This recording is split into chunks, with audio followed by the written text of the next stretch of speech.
my patient. Okay, so commonly, right, the very basic we start is, we look at the intercandle weight, okay, between the eyes. It's called the intercandle weight. This is 1. Okay, the nose should be somewhere around 1 for Caucasian. It's very basic. But our Asian slightly bigger is okay.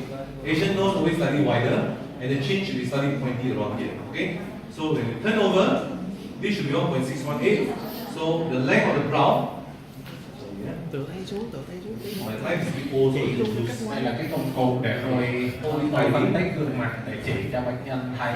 Các bạn thấy cái đầu ở đây là cái đầu của nó ở phía đầu nhỏ. The length is the same. Okay, this one, the whole length of the brow. Dài là And the width of the mouth should be around there. Okay, and from the inner cantle to the outer part of the face should be 1.618. So this is 1. This is 1.618. So she's quite proportioned.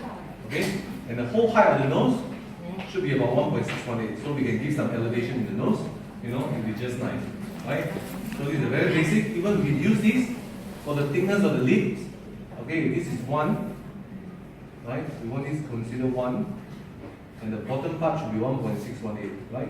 It's quite nice, right? Then the upper part, upper lip, from the lower lip to the tip, okay, it's quite good. So it's quite in proportion.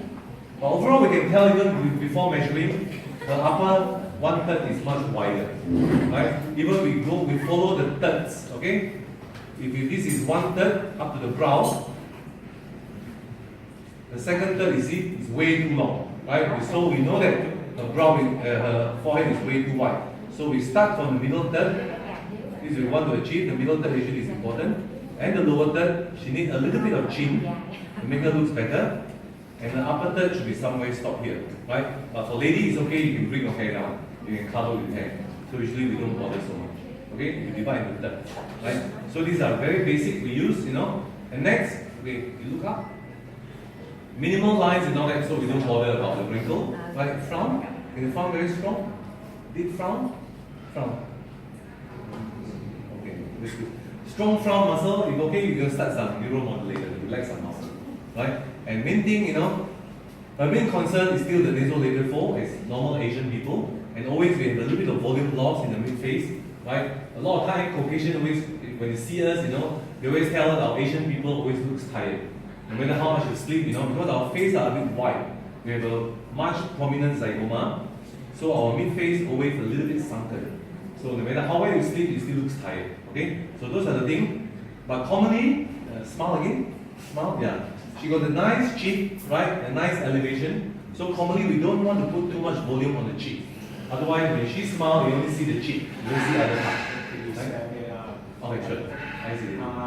Người phương Tây người ta nói là nhiều người châu Á cuộc đời lúc nào nhìn cũng mệt mỏi hết. Cái lý do là bởi vì cái gương mặt của chúng ta, cái gò má nó hơi cao rồi, cho nên cái răng mũi môi lúc nào cũng hơi sâu. Cho nên ở đây bệnh nhân người ta nhìn chung là tỷ lệ bệnh nhân đối với người khách hàng này chúng ta sẽ thấy là tỷ lệ các gương mặt trên gương mặt đều là cân đối hết. Mũi thì hơi rộng so với là mũi hơi rộng, nhưng mà đối với lại chọn châu Á như vậy là cũng được. Sống mũi cần phải nâng lên cao hơn một chút. Cái phần trán của người này thì hơi cao, nhưng mà chúng ta thấy không phải là vấn đề lớn khi mà chúng ta có thể rụng tóc để chúng ta che đi được. Cằm thì hơi thiếu một chút, sau khi đo thì cái phần cằm nó hơi thiếu một chút. Okay, so the next we'll give her treatment today, She's a little bit sunken at the temple, not obvious, a little bit, okay? Mainly we give her lifting, she complains nasolabial, and a bit of heavy jaw, okay? So if you look at the face, this side is bigger. We told you must look at the asymmetry, okay? Let her put down and look up, okay? See which part sag most, okay? From here you can see clearly it's heavier here. This part is much, much heavier. So we start treatment on the right side, we try to elevate and lifting and reduce here. And here we try not to put so much because it's quite good. We can give just a little bit, just to match it. Okay? So my plan of the treatment today, I won't give too much volume on the mid-face because if you give too high here, it might affect, when she smiles, the cheek will become too big. Okay? So I give a little bit on the temple for lifting, a little bit on the zygomatic ligament, as I told you. I want to tie up the ligament and then the zygomaticus major muscle for lifting. And then I'll put a little bit on the submalar region for tightening of the jaw and the jawline. Okay. Next, I'll do a little bit of the nasolabial fold to smooth out. And if I have extra, I give her a little bit of chin to tighten a little bit. So that is the plan of the treatment. Okay, she can need more, but initially we just do this one to enhance the look, right? And it's all external. We don't use so much volume. After that, we can assess if after all the tightening whether we need to put some volume in the mid face. Okay, sorry. Trước khi có thể là bệnh nhân này cần phải tiêm thêm nữa, nhưng mà lúc ban đầu thì chúng ta không có nên tiêm nhiều volume nhiều. Mà trước hết chúng ta thấy là ở phía bên trái thì nó đẹp hơn cái bên phải nó hơi xa hơn, cho nên chúng ta sẽ bắt đầu nâng đỡ từ phía bên phải trước, nhưng mà chúng ta sẽ không có tiêm trực tiếp vào phần gò má, bởi vì như vậy nó làm cho gò má cao, khi mà bệnh nhân cười nó sẽ rất là cao. Chúng ta sẽ nâng đỡ các mũi chích gián tiếp ở bên phía bên thái dương, ở phía trên dây chằng gò má, rồi sau đó có thêm một mũi chích nữa để nâng đỡ ở cằm. Đó là kế hoạch mà tôi đi dành cho bệnh nhân này. Okay, so everybody, just remember her face on this side is slightly heavy, okay, slightly sagging. So we'll do this side first and to compare the result. Okay? Chúng ta thấy là nó không có sự đối xứng khi mà ở phía bên phải nó xa hơn, cho nên chúng ta sẽ bắt đầu xử lý ở phía bên phải trước. And the point I already explained to you, so I'll do it a little bit quickly. Okay, the first point is just below your superior temporal septum. Okay, it's about 1 cm and 1 cm up from the brow. Okay. Cái vị trí tiêm đầu tiên là dưới vách ngăn thì thái dương. Always swipe again. They already clean the face for me second time, and I do it third time before I do injection. Okay, always 3 times Luôn minimum. là cái người phụ tá hay là điều dưỡng cho tôi, họ đã làm sạch rồi, họ đã làm vệ sinh trước đó rồi, mà trước khi tiêm tôi sẽ làm lại lần nữa. And before inject, just observe any superficial, vessel, the vein. Okay. Then we do give you slight elevation. Chúng ta để ý các động mạch, cái mạch nông, và đó là vị trí chúng ta tiêm. It's very shallow. It's already on the bone. Các bạn thấy là cái vị trí tiêm này thì nó rất là nông, ngay lập tức mà một kim nó đã chạm xương. We also try to aspirate. Chúng ta thử chọc hút. And do it very slow Rồi injection. tiêm từ từ chậm rãi. And I put 0.20. Ở đây thì có 0.2 thôi. Very, very Rất slow. là từ từ chậm rãi. Although temple is a very safe Là area, khu vực thái dương but là we khu do vực it an slowly. toàn, nhưng mà chúng ta vẫn làm chậm từ từ.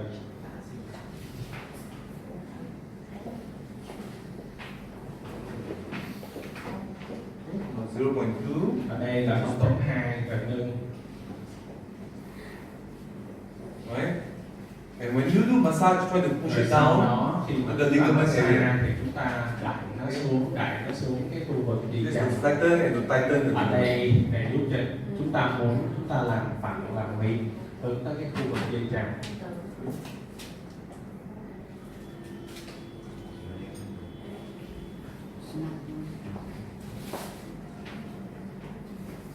Right? So just a single point in the temple. Sit down. Chỉ có một điểm ở thái dương thôi. Okay, just have a look. Usually you get a little bit elevation. Even the mid face also slight elevation. If Chúng you ta look at the jaw, ngay cả khi help chúng ta to nhìn pull vào out mặt all giữa over. và hàm, chúng ta thấy nó đã hơi nâng lên ra được. Okay, so this first point, we're Đó going là to điểm do nâng đỡ đầu tiên, chỉ có 0.2.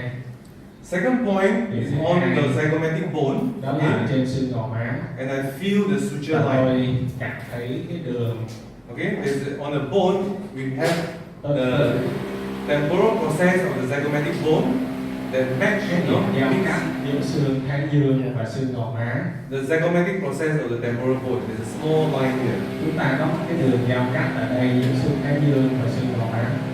and that's where our muscle and our ligament attach here. Đây chính là cái điểm mà cơ cũng như là dây chằng của chúng ta nó gắn vào. Same thing, I clean up again.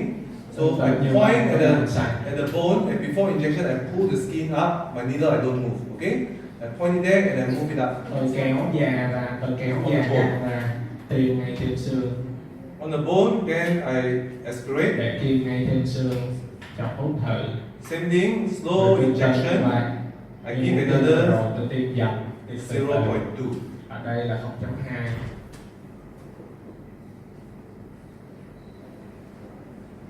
So to hold it in place properly, okay, I Giữ give vị another trí injection cái at vùng the họng. back.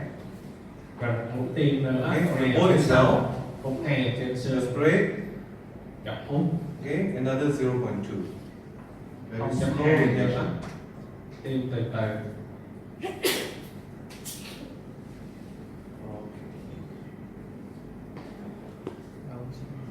So at 0.4 there, okay? 0.2, Tổng 0.2, cộng là 0.4. 0.4. Hai mũi tiêm này tổng cộng là 0.4, 0.2. Okay, so what we do is we tighten the face, Chúng ta you know, làm ở đây là chúng ta aiming at all the ligaments. mặt, nâng đỡ gương mặt nhắm tới các vị trí dây chằng. Look at the face. Các bạn để ý gương mặt Improving. và nó đã You know cải that thiện it's gương mặt easier, bên early on, phải. it's much Lúc easier. đầu thì nhìn nó xa hơn, Right? It's slightly elevated. bây giờ nó được nâng cao. So now I want to give her a better tightening. I set another point, lower part, but this side is because of the parotid gland. I use cannula for tightening this part. Tôi cần thêm một điểm nâng đỡ nữa, nhưng mà đây là do nó là vị trí tuyến mang tai, tuyến nước bọt mang tai, cho nên tôi sẽ dùng cannula để tăng thêm vị trí nâng đỡ nữa. The boundary is below your zygomatic bone. Cái ranh giới của nó là ngay dưới Enter xương just in má front. và cái điểm vào là ngay ở phía trước. Sorry, I might not see well because I'm walking a little bit. Now. See? I'm using cannula. Chúng ta đưa vào rồi dùng cannula. This subcutaneous, okay, above your zygomatic, above your parotid gland. We don't hit the gland. You see? You can see my cannula. Từ dưới da các bạn thấy là ngay dưới da luôn vẫn chúng ta vẫn thấy cái đầu cannula, vẫn thấy được cái mũi cannula này ở ngay dưới da luôn. Chúng ta không có gì sâu, không có chạm cái tuyến, không chạm tuyến mang tai, tiêm dần dần. The first line I put 0.1. I go in again. Tiêm đầu tiên chỉ có 0.1. Okay, another 0.1. I plan to put about 0.4 Tiêm thứ here. hai, I go down, fanning technique. rồi thêm một tiêm nữa, Another 0.1. 0.1. And then I go up, just below your zygomatic bone. Ngay ở phía dưới xương gò má Put another 0.1. là thêm một cái 0.1. Okay, so all together 0.4, Cho I nên tổng 0.6. cộng là ở đây là 0.4, 0.6 nếu cần.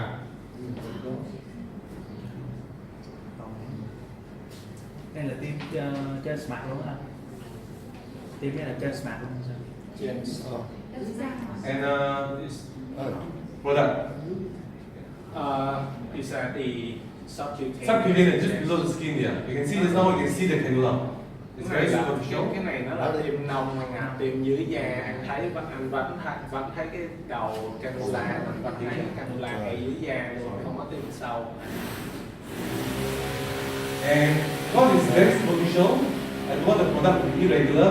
I press it a little bit hard and massage. Cái vị trí này chúng ta tiêm nông, cho nên chúng ta không có mua cái sản phẩm của chúng ta, cái sản phẩm filler nó bị lộn nhộn ở đây, cho nên chúng ta massage mạnh tay cho nó đều. Okay. Okay, look up, sit up. Look at the changes again. Các bạn thấy bệnh nhân Improving. ngồi lên, Is it chúng ta getting thấy better? đã cải thiện tốt hơn chưa? Okay. You get better elevation. And then Rõ you see ràng là the đã jawline. tốt hơn, Enhance the jawline as well. Okay? nâng đỡ luôn cả cái đường hàm dưới. Directly, change the middle. Có sự thay đổi. So what we do is we tighten the ligament. Here also ligament and muscle. And here is we call it the false ligament. Your mesenteric, ligament as well. We tighten just above your parotid so it gets smooth out and increase some volume to give some elevation. Ta nhắm tới cái vị trí dây chằng, cả ba vị trí này đều là vị trí dây chằng để tăng ra sự nâng And đỡ. by doing this one, we also indirectly improve the nasolabial fold. Không chỉ là chúng ta cải thiện cho cái phần mặt này nâng đỡ cho toàn bộ gương mặt mà như vậy nó còn cải thiện luôn cả cái hõm, cải thiện luôn cả cái nếp gấp vú môi. So now I inject directly into the nasolabial fold. Okay? Bây giờ là xử lý trực tiếp do nếp gấp vú môi. Tôi sẽ tiêm trực tiếp vào đây. And for the deep part at the alar base, I go deep down to the bone. Cho phần này, cho phần cạnh mũi thì tôi tiêm sâu trên xương. Sensitive, okay, it's on the bone. Okay? And danger area always aspirate. Người ơi. Okay, always aspirate. Khu vực này Khu vực nguy hiểm luôn luôn là chúng ta And when you inject here very Rồi slowly, tiêm mình tiêm, chúng ta tiêm từ từ.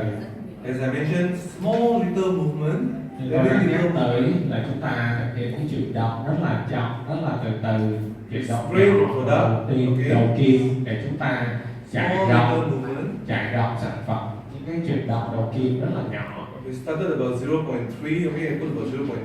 Tôi dùng khoảng 0.2. So Chúng it's ta có still thể less sử than dụng tới 0.3 nhưng mà đây 0.3. tôi dùng 0.2. Okay, leave it there, don't press Hơi too cao hard. hơn 0.2 chút xíu.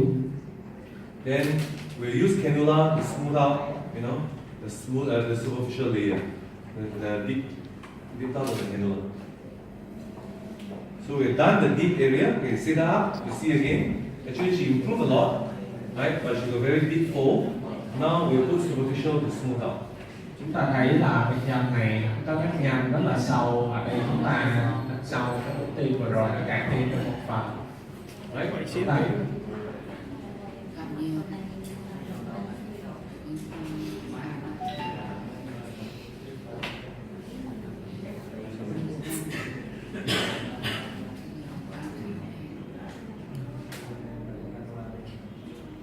This one I put subcute, okay, very superficial.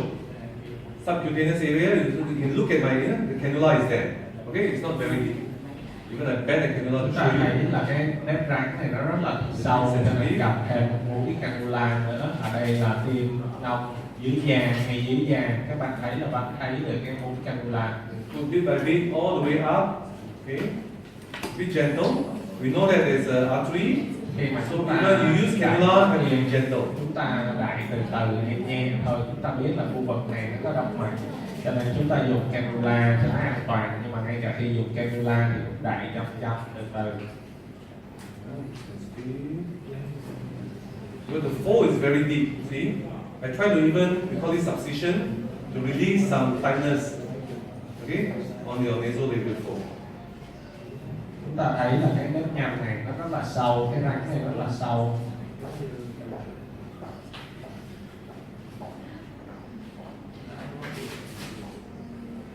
Okay, so we use about 0.3. Tôi vừa tiêm khoảng 0.3.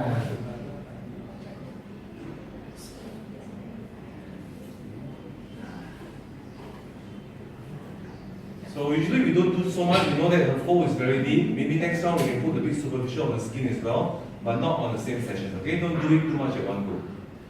Chúng ta thấy là mặc dù như vậy, do cái nếp rãnh này nó rất là sâu, nó rất là sâu ngay từ lúc ban đầu rồi. Có thể là trong kỳ kế tiếp chúng ta sẽ tiêm nồng hơn, nhưng mà chúng ta đừng có làm ngay trong kỳ này. Mỗi kỳ chúng ta làm ít, làm dần dần thôi, đừng có làm quá nhiều trong cùng một cuộc điều trị. So I enhance. What is the interval between the session? What is that? You say next time. Soonest is 2 weeks. At least 2 weeks. Yeah. Ít nhất là giãn cách 2 tuần. Okay, I want to lengthen the chin a little bit and a little bit of projection. Okay, so we enhance the whole features. Chúng ta muốn cho cái cằm nó nhô ra thêm một chút, cũng như là nhọn. Because commonly when I do lifting and tightening, if I do another little bit on the chin, I can really lock it. Okay, tighten up very well. If I just lifting without doing the chin, I can't pull it down. So after doing this, if I can able to give some on the chin, she looks much better and the jawline really comes out well. Okay, so that's the plan. Cái kế hoạch điều trị là chúng ta làm đơn đó ở bên cạnh mặt trước, giống như sau đó chúng ta thấy đã ổn với lại cái phần cạnh rồi thì chúng ta không cần nữa, nhưng mà sau đó đối với bệnh nhân này chúng ta cần thêm một ít cạnh nữa để chúng ta tạo được cái đường thon thả cho bệnh nhân. Okay, always on the bone, 45 degree diagonal. I want to elongate the anterior projection. That's great. Góc tiêu 45 độ. And I don't want the fillers to go up. I always press it down and give a compartment, to contain the fillers. Để tạo ra cái khoang, dành cho filler khi tiêm vào. Go a little bit on the side and a little bit on this side. Okay. So I put Tiêm about phần 0.5. này, phần bên kia.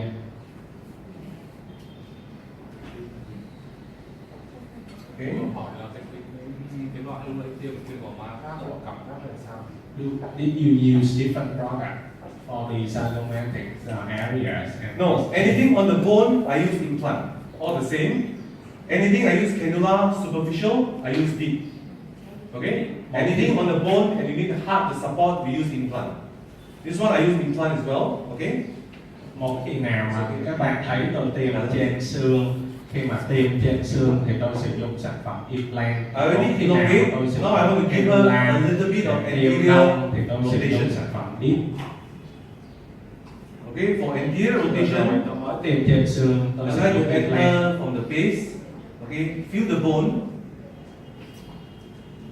Feel the mandibular bone. Okay, even when you go in, Mũi tiêm nữa khi mà chúng ta đi vào, we chúng keep ta the chạm bone. vào Okay, xương this is the hàm mandibular dưới. bone, but we don't Đây là inject xương here. hàm dưới, nhưng mà chúng ta không có Glide. tiêm ngay ở đây, mà chúng ta trượt cái mũi kim. Yeah, glide above the bone. Chúng ta trượt mũi kim ngay ở phía trên xương, ngay ở phía trên xương hàm dưới. Go a little bit to the side to fill up, you know, make it. We want the tapering, pointy egg. Remember, we want a nice chin, you Chúng ta know. không muốn cái cằm nó quá nhon, các bạn nhớ không? Cho nên chúng ta lúc nãy là chúng ta không có tiêm trực tiếp ngay ở phía trên xương hàm dưới, mà để chúng ta trượt ở trên xương hàm dưới. So we lift up, we pull here. Now we see the result. Okay, come and see that.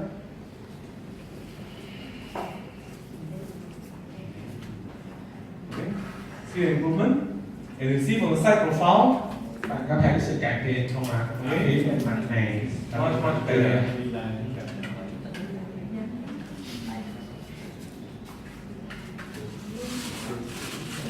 Chị quay chính giữa coi cái đặt của má thôi chị. Okay, from the front. It's not a good angle, you can see it correctly, you know. So this is how we do, you know, just for lifting, tightening, and shaping. Okay, we don't want to increase too much volume on the cheek. If she still want a little bit of enhancement, you see some tear trough, we can put a little bit. We use something soft, okay, a bit superficial. We don't make it too big. So when she smiles, it's still natural and not too much on the mid face. đây là cái cách mà chúng ta nâng đỡ cho gương mặt, tập phối cho gương mặt. Chúng ta không có tiêm trực tiếp trên má, tại vì như vậy khi mà bệnh nhân cười thì nhìn nó rất là dạ, nhìn cái gò má nó rất là cao, mà chúng ta nâng đỡ gián tiếp ở phía bên thái dương.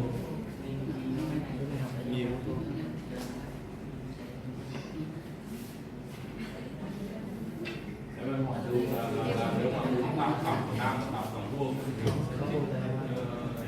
How about for meditation? How do we create the square chin? Yeah, squedging, we always follow the corner of the mouth. We go down straight line. We inject one point here, and the other side one point here. We make it square. That's for male. Okay, male we don't do the middle. Đối với nam thì mình không, đối với nam mình không có tiêm ở chính giữa, mà mình theo cái đường ở hai khóe tiêm hai điểm. Okay, so the point we inject all are safe. We based on the anatomy. We follow, right? If we know the vessel is there, we use cannula. Okay, whatever kind because whatever when we use needle, we know that on the bone there's no vessel.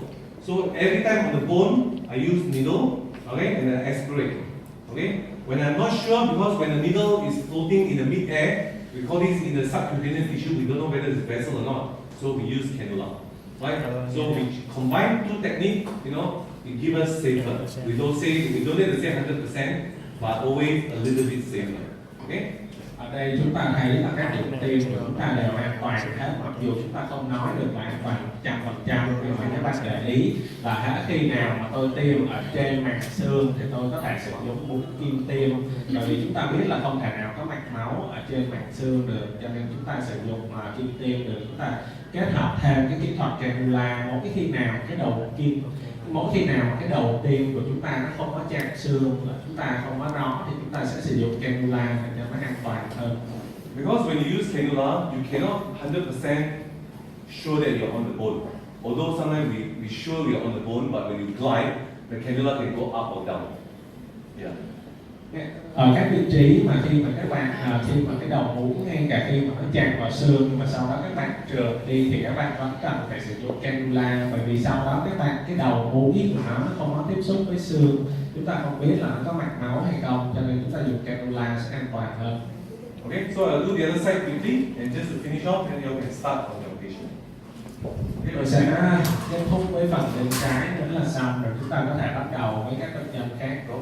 we repeat the same, but As promised, this side I'll do less volume because it's less sagging. Ở bên này thì chúng ta cũng làm các điểm tiêm tương tự như vậy, nhưng mà với cái lượng thể tích ít hơn, đặc biệt ở phía bên này nó ít sạc hơn.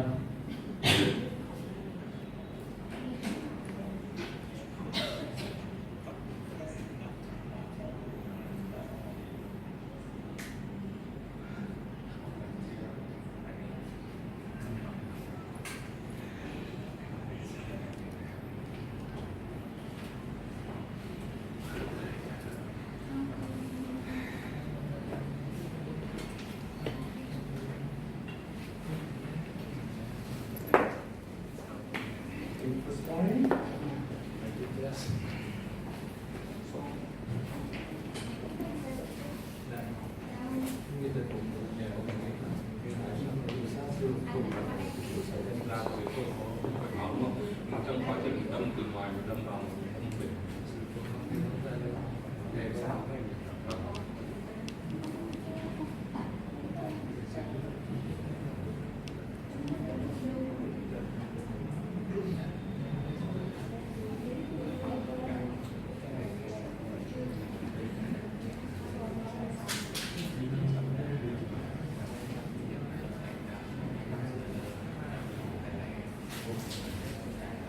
không vào xong không tắc mạch.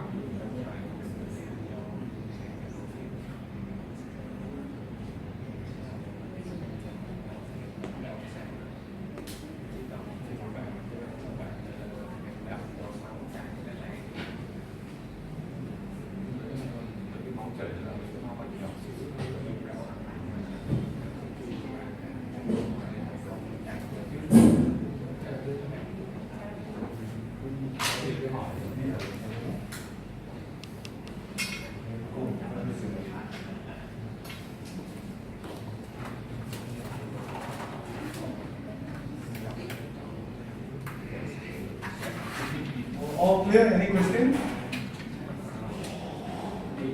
We got a question here that during the piercing, when you say when we could use a needle when we check on the bone, but when we put in the needle, could we pierce? Yes, we will pierce. But what I'm sure that the layer when I inject, there's no vessel. That's all I can assure. So I tell you, of course we can pierce through the needle. There's some even when we remove the needle, it's still bleeding, right? But we know that the chances of the fillers go into the product will be, unlikely. Chuyện mà nó đi khi mà chúng ta đâm kim vào mà nó đi qua mạch máu thì là chúng ta không có tránh được chuyện đó rồi, nhưng mà ít nhất khi mà chúng ta sử dụng kim tiêm, chúng ta tiêm trên màng xương thì không có chắc chắn đều chúng ta không có tiêm sản phẩm vào trong mạch máu được, không có gây thuyên tắc.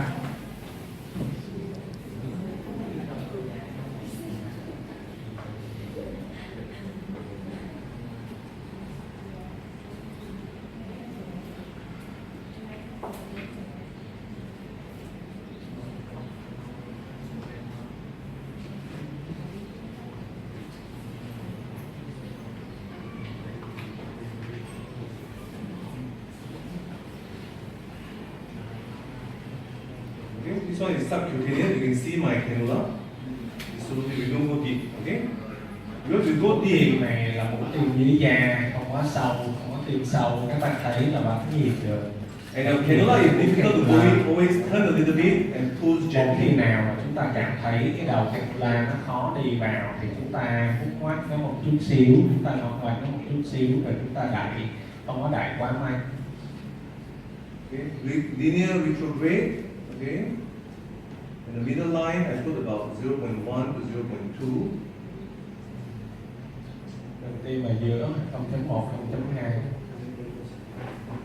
And I plan to do a little bit less on this side as mentioned because it's less sagging. Ở phía bên trái này thì tôi tiêm ít hơn, bởi vì như tôi đã nhắc tới ngay từ đầu là nó ít xa hơn. So the side I use 0.4. Here I plan to use 0.2.5 to 0.3. Ở bên phải chúng ta đã dùng 0.4, ở đây chúng ta dùng từ 2.5 tới, xin lỗi, dùng từ 0.25 tới 0.3.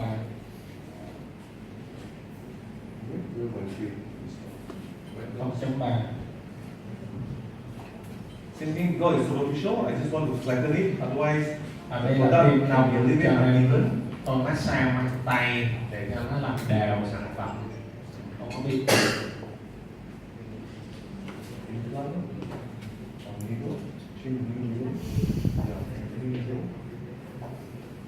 Same thing, I inject the nasolabial fold. mũi từng tầng nữa tiêm trên xương, sử dụng implant dành cho nếp gấp ở mũi môi. Stop again, and same thing, we go deep on the bone. Okay? Chúng ta sử dụng implant khi tiêm trên xương, tiêm sâu ngay ở trên xương, sử dụng implant Okay? On the bone, exactly keep ngay the bone trên xương. anymore. Các bạn thấy là đã chạm xương, That's correct. chọc hút. And when I inject, very slowly, see any color change. Trong khi tiêm chúng ta để ý da có bị biến màu hay không. Chúng ta chuyển động đầu kim chút. Move a little bit. Right? I need about 0.2 to 0.3 here as well. Ở đây từ 0.2 tới 0.3. Take it out slowly. Okay, no bleeding, don't press so hard, just gentle. And we'll see the fold. In the fold balance, we don't need the superficial because this side is deeper. I put superficial and deep as well. If this side, the fold is not so deep, we don't have to correct the superficial part. Okay, just try to make it symmetric. Chúng ta muốn có sự cân đối ở đây, lúc nãy ở bên kia tôi có dùng thêm mũi tiêm nông nữa, mũi cannula tiêm nông nữa, nhưng mà ở đây thì cái răng ở phía bên này nó không có quá sâu nên không gặp cái mũi đó. Chúng ta muốn có cái sự cân đối ở cả hai bên.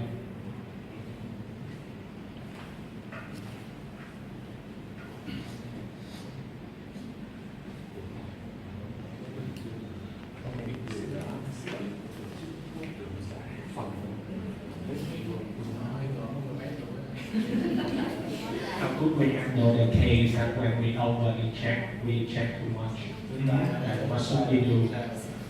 If it's really too much, you have to highlight, you have no choice. That's why we try to control the volume and we do second round touch up. That's why every time control the volume, don't put too much. Right? Yeah. So the judgment is important. Always under treat, you can top up. You over treat, you're wasted. Thì mình phải dạy đi thôi. Giống như là Okay, I just want to compare the nasolabial fold. I think it's okay. Okay, so this side we don't treat superficial. If you put superficial here, better, and then not balance again. Okay, because this side is still deeper. But we put quite a lot, so I don't want to put too much. Okay, because we know that I already put deep and I put superficial 2 layer, it compress, you know, the vessel. If I put too much, you know, it can give, you know, give the wrist as well. So commonly one area I put about 0.6 to 0.7. That's good. ở phía bên phải cái răng của nó sâu hơn nhiều, nhưng mà chúng ta thấy là đã có một mũi tiêm sâu, mũi tiêm nông I do rồi. see a Và cái little bit lượng of của nó cũng vừa phải thôi, nếu không chúng ta tiêm vừa sâu vừa nông và với lượng lớn thì nó có thể